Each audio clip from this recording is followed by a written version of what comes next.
I am enjoying our time every day with Clayton King and this book, Stronger. Take a look at it. We want to tell you how you can get this book in just a moment. Look at that subtitle, How Hard Times Reveal God's Greatest Power.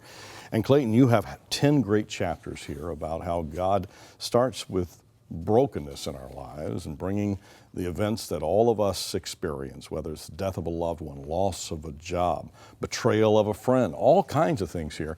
And you take us on a journey as to how God can make us stronger and we can get stronger in that process. We've talked about brokenness. We've talked about humility. I want to talk about this next chapter, chapter 4 here, presence, the presence of God in your life. And your subtitle, No One Gets an Exemption, but you do get a companion. That's right. Well said. So let's talk about the presence of God in the midst of it. You're not alone. Yeah. You know, everybody intuitively wants an exemption from hard times. That's why we pray for healing when we get sick. That's why we pray for a financial miracle when we find ourselves in trouble. That's why we ask God for miracles whenever we're suffering. Intuitively, we want to avoid the painful things in life. Yes, we do. But nobody gets an exemption. Every prince, every president, every prime minister, every movie star, every billionaire, everybody goes through hard times, whether it's the flu or cancer, whether it's losing a family member or a car accident. Everybody has to go through this. So the question I pose in the book is, what if we stopped asking for an exemption? And what if we looked at our companion? You don't get an exemption, but you do get a companion. And this is this idea of presence.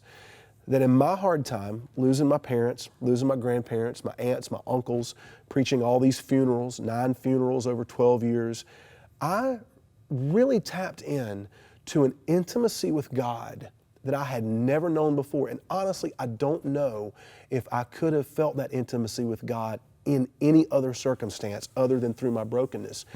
And so what breaks me actually makes me. And what breaks me makes me into a man who is more aware of the presence of God in my life. And so I would pray for God to meet me in those early morning hours. I would wake up at 2 o'clock in the morning having a panic attack. My heart rate would go through the roof. I would be covered in a cold sweat. And keep in mind that you're a man who maybe even the night before had spoken to 5,000 students about the Lordship of Jesus Christ, the need to be saved. Yeah. And yet that night you're experiencing those kinds of, or nights like that, you're experiencing that kind of terror in your life. Over and over again. It wasn't just an occasional thing. It would happen regularly. Every time my phone would ring, I just knew it was someone calling me to tell me that my father was dead.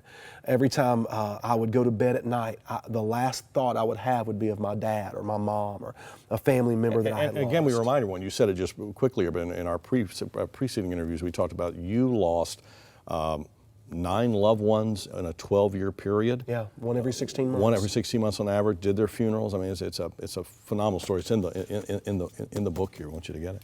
And so for me, having to rely on God's presence to get me through those moments, this was the lesson that I learned.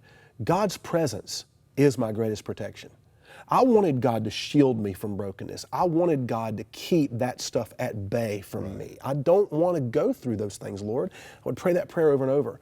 But what God taught me is that His presence in my life, through the Word of God, through worship, through my church family, through my time in the Word every day, which became essential for me to even survive, that was His protection. God's presence is my protection, but His presence is so prominent when I am in moments of pain. Because C.S. Lewis said this, and I quote Lewis a lot. He says that pain is God's megaphone to a world gone deaf. Sometimes the pain is what gets my attention away from me and onto God. It's very true. It's very true.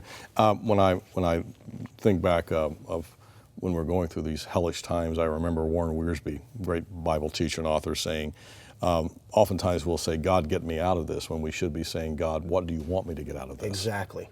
And but it's going to God and just acknowledging, oh God, here I am. This is, I don't know what to do. I'm scared, I'm fearful. Yeah. But it's that, again, that transparency in our relationship with God, nothing to hide, nothing to fear. Yeah. He accepts us, He loves us. The very fact that He's with us is a powerful concept. And instead of asking the question, God, why is this happening to me?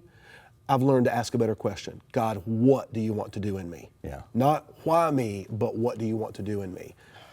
Clayton King may be speaking the language that you're living right now, and you need more information, more help on the journey. You know, we're committed here to get you resources that are relevant and that are biblically based and are practical to apply. And Clayton is a master communicator. God has given him a wonderful gift of verbal and written communication. Would you please, this is his 12th book, and would you please just get this latest book? It's called Stronger. It'll help you. It'll help you. How Hard Times Reveal God's Greatest Power by our friend Clayton King. We're going to continue our conversation here on 100 Hundley Street.